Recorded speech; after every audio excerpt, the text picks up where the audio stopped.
skinny kid from the South Side, but his name hit the streets like a warning shot. Lil Jojo was not a label-made star or an industry plant. He was a teenager with a cheap mic, a hungry crew, and a voice built for calling out ops by name. In a city where drill tracks doubled as war cries and sets used... Man, first off, let me know if y'all boys liking the content, man. Y'all boys know we on. Man, give me the word, and I'm dropping like 5, 6 a day, fool. I'm on that for real. Like, just give me the word, fool. No cap. YouTube like a scoreboard. One diss record from a 16-year-old helped turn an old gang feud into Chicago's biggest modern beef. His side repped GD. The other side moved with OTF and GBE. What started as music and internet talk turned into something you could feel in the air on certain blocks. Join us as we trace how one teenager's drill, his set, and his ops helped spark a war the city is still paying for. The conflict that framed JoJo's whole life began long before he was even thought of. In the early 1960s, a young leader named King David Barksdale, pulled different crews together on Chicago's South Side and formed the Devil's Disciples. That gang soon became the Black Disciples, and they went to war with rivals like the Black P. Stones over respect and territory. In 1969, Barksdale teamed up with Larry Hoover, who led the Supreme Gangsters, and together they created the Black Gangster Disciple Nation under the Folk Nation Alliance. For a while, that super gang ran big pieces of the city's drug trade and kept a tight hold on its members with discipline and structure. On the surface, it looked like everyone was under one flag. Underneath, tension was growing over power, control, and who really called the shots. Everything changed in 1974. On September 2nd, Barksdale died from kidney failure, tied back to a 1968 assassination attempt, and the balance inside the BG fell apart. Larry Hoover had already been in prison since 1973 on a murder conviction, and from behind bars, he shaped his side into the Gangster Disciples with a strict, almost corporate leadership chain. The people who stayed loyal to Barksdale became the Black Disciples, moving under a looser setup built around street ministers and treating King David like a martyr. By 1989, the Gangster Disciples were dominating drug spots in neighborhoods like Inglewood, and the Black Disciples were tired of feeling like they were under a crew they once stood beside. That mix of old grudges, money, and pride pushed the two branches from uneasy family into full-blown ops fighting over Southside blocks. When crack cocaine flooded Chicago in the 80s, the bloodshed climbed even higher. The Gangster Disciples' tight organization smashed up against the Black Disciples' smaller dynasties, and every corner. The 80s was that time. Okay. That's when all that bullshit came in. That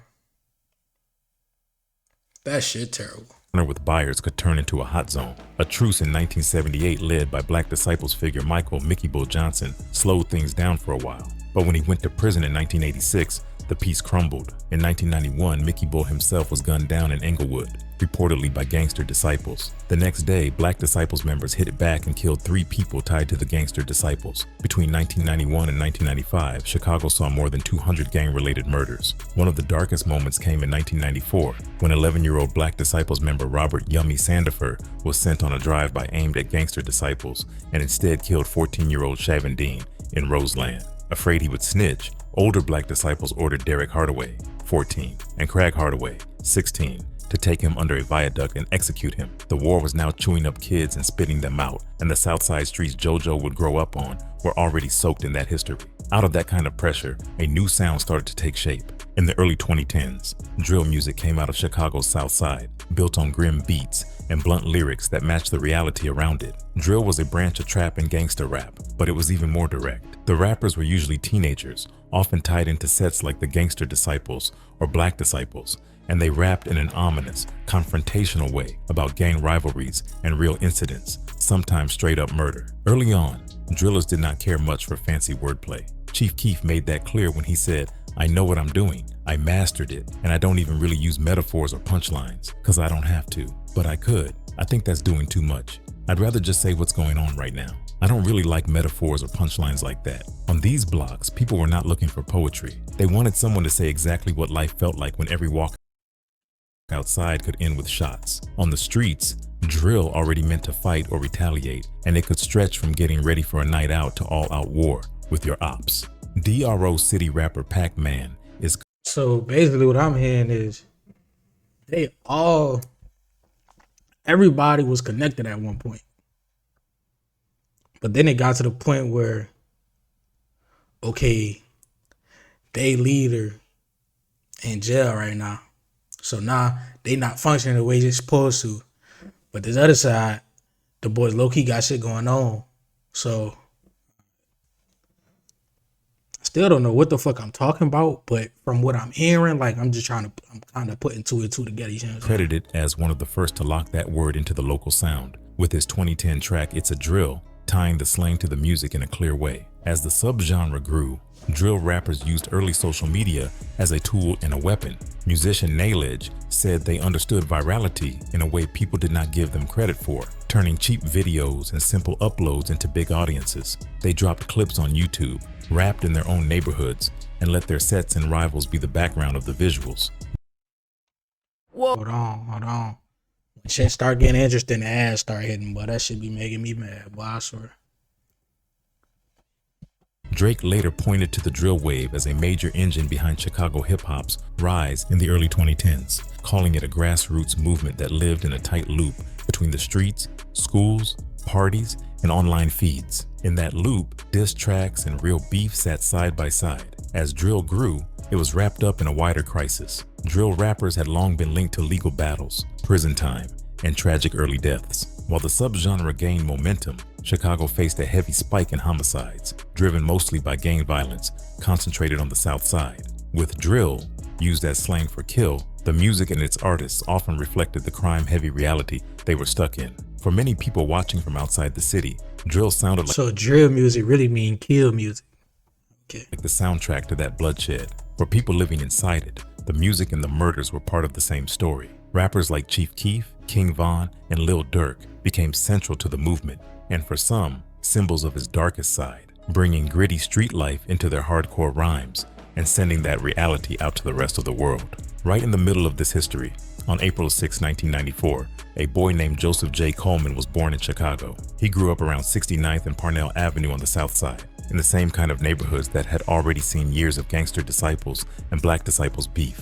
His mother, Robin, raised him after his father was sent to prison on a 13-year sentence for attempted murder. His name never shared with the public. With no father at home, Jojo grew closer to his half-brother John, who was only a few months older than him, and to his sister, whose age has not been revealed. There are no details about his schooling, but the streets were their own lesson book. In that environment, the line between the neighborhood and the gang was thin. At some point, Joseph was brought into a local faction of the Gangster Disciples, a membership later confirmed by Chicago law enforcement. To outsiders, that made him another number tied to a prison gang. To him, it meant a set, older homies, and a banner to stand under in a city built on sides. The lack of real guidance helped pull him deeper into gang activity and into the cycle of violence already spinning through his community. Even then, he was described as someone who did not sell drugs, a small line that set him apart from some of his own crew. During his teens, he started rapping under the name Lil Jojo, making drill tracks in the same style that was taking over Chicago. According to his brother Swag Dinero,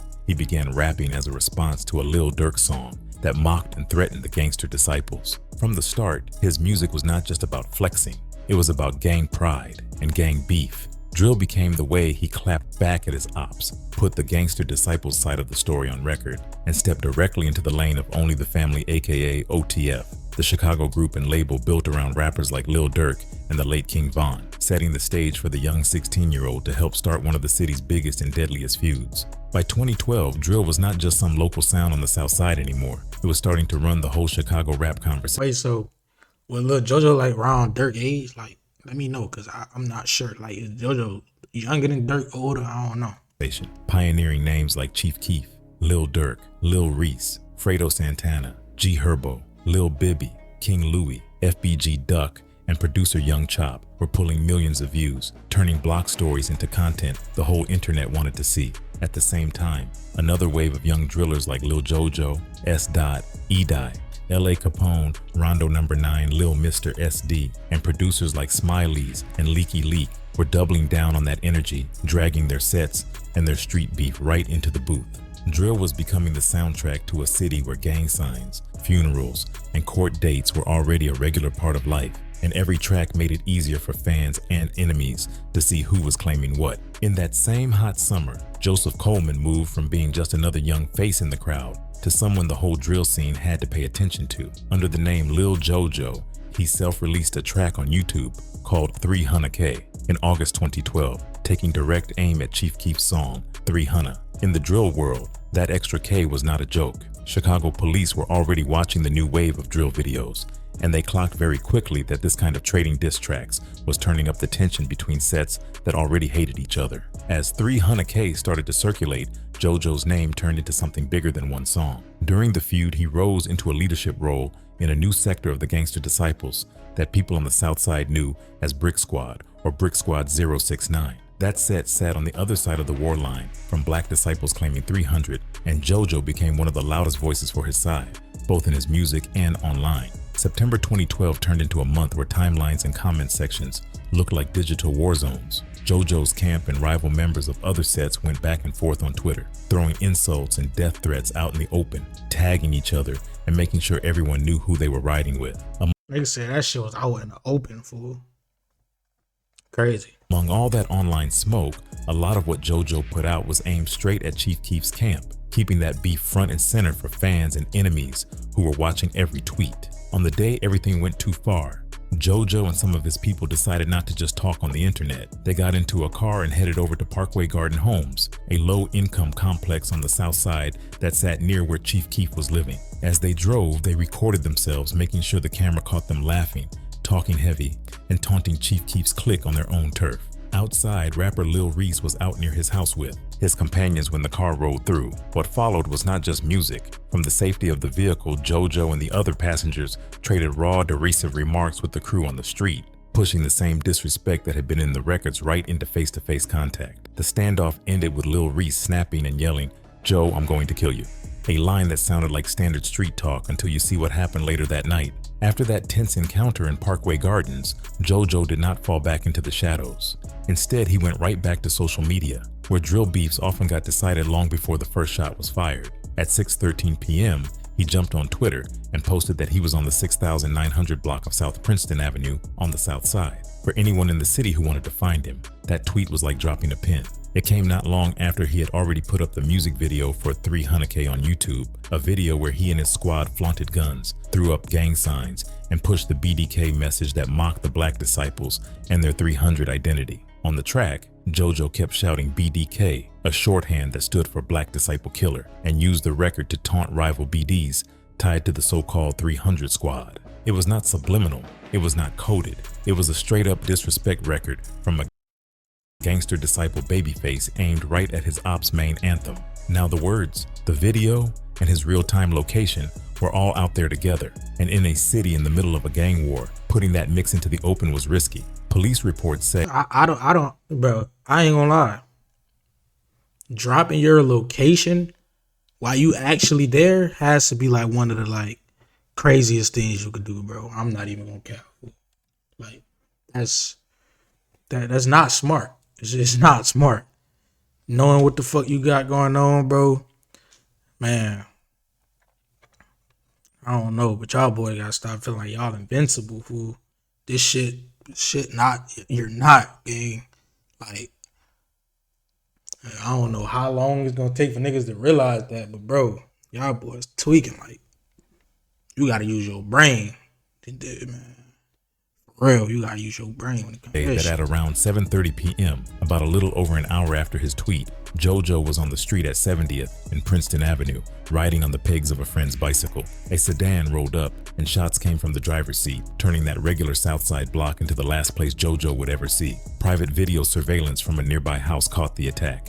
In the footage, JoJo is visible on the back of the bike, riding with his friend, before the shots ring out and he tries to take off northbound on Princeton. He does not get far. He collapses on the sidewalk while the other person on the bike sprints off in the opposite direction, never identified by police. Officers later found 6 9mm shell casings at the scene, hard metal proof of how fast a Twitter post and a diss track can turn into real smoke. JoJo was rushed to University of Chicago Medicine Comer Children's Hospital, but the damage was already done, and by 9:03 p.m., he was pronounced dead. The killing of Joseph Coleman did not disappear into the long list of Southside shootings that never make the news. It hit different. Coleman was 18, a small but rising name in the drill scene, and he had just released a track that called out one of the city's biggest new stars and the gang tied to him. His death was quickly framed as a landmark moment in Chicago's growing gang violence crisis, a case that made even people outside the neighborhoods pay attention to how deep the problems had become.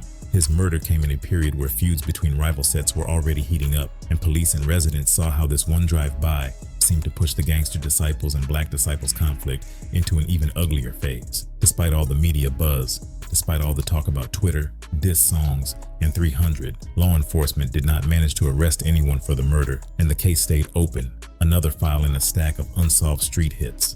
The internet did not go quiet after JoJo's body hit the ground. Shit, crazy, man. Hey, make sure